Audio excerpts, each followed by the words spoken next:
There is a beach in Cross River State where the ocean does not just carry salt and sand. It carries stories. Stories wrapped in tide and foam. Stories whispered into the ears of fishermen, haunting lullabies, and folded into the leaves of market women's waist. Stories of love, of betrayal, of dreams once lit, then drowned.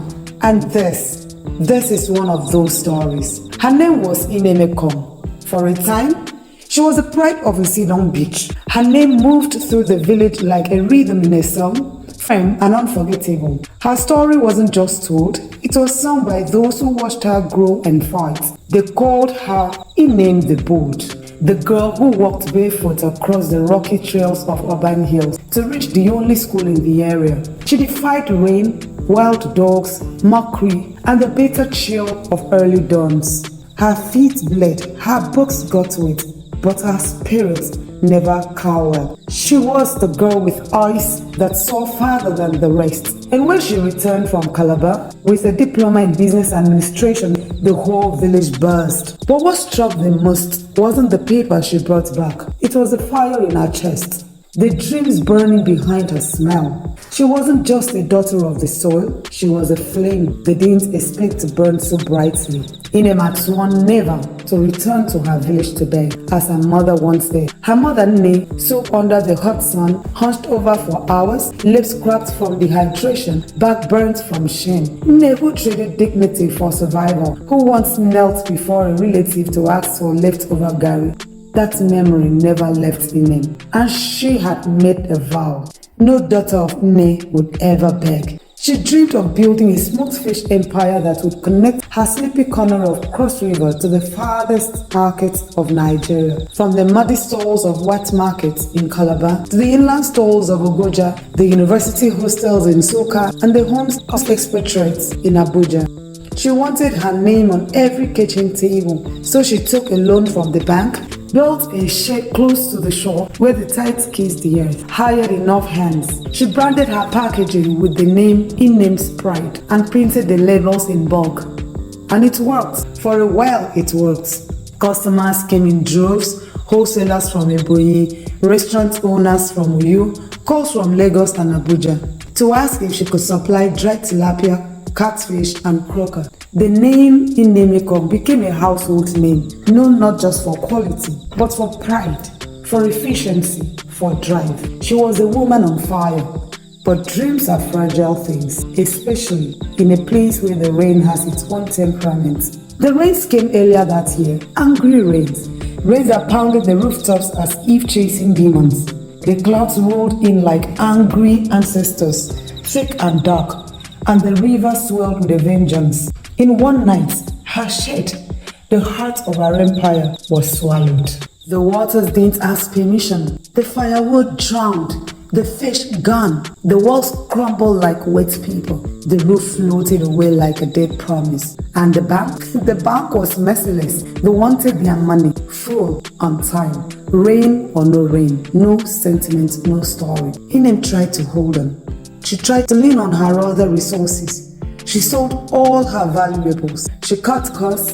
Her workers started resigning one after the other until only 3 remained, then none again. Customers dwindled. Wholesalers moved on. The beach, once alive with the smell of smoked fish, smelled only of salt and grief. Her last hope laid in the business she had funded for her husband, Imo, that had begun to thrive. She had poured her savings into it, and for a while, it flourished.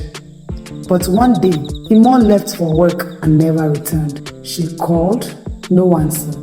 She searched, no trace. She asked his friends, they shrugged. Some said he had eloped with another woman. Others whispered that he had fled death. No one truly knew.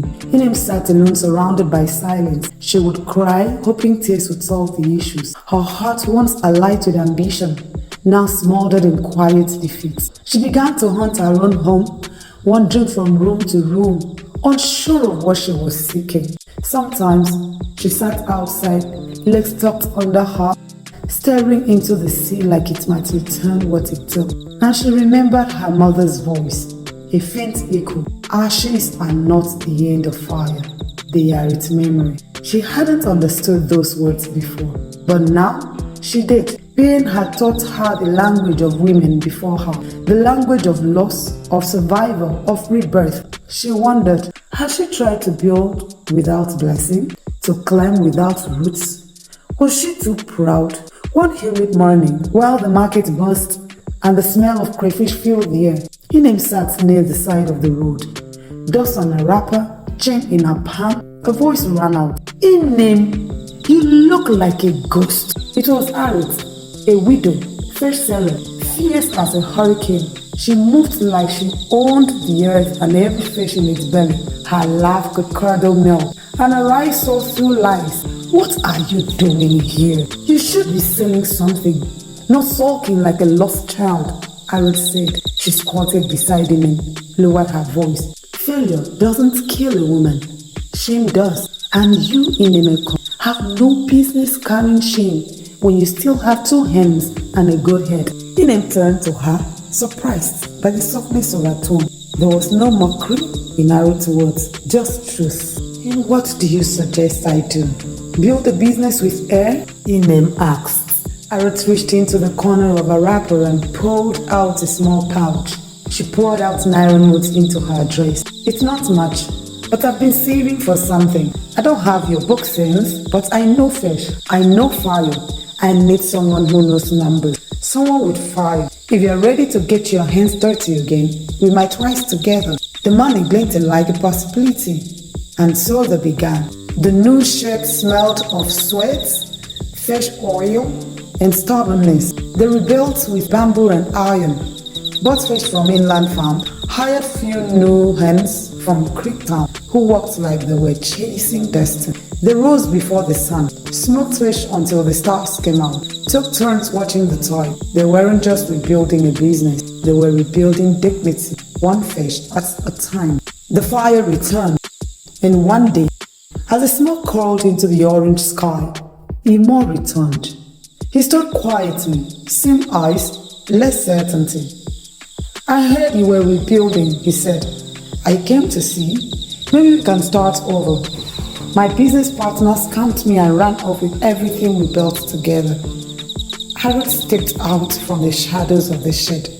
A man who abandons his wife in her darkest hour has no right to return when the fire burns again, she snapped.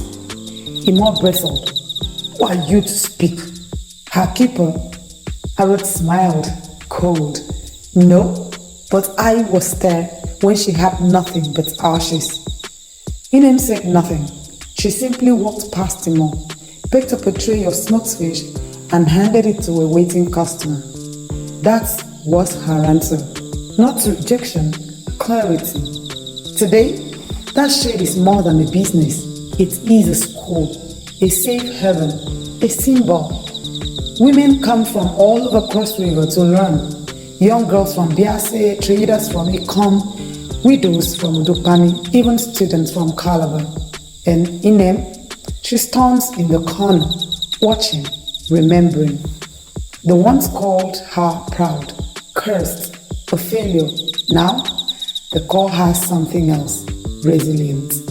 Because ashes are not the end. They are the memory of fire, in proof that even the most broken dreams can rise again. Thank you for watching to the end. If this story touched you, don't forget to subscribe and turn on your notification. Thank you.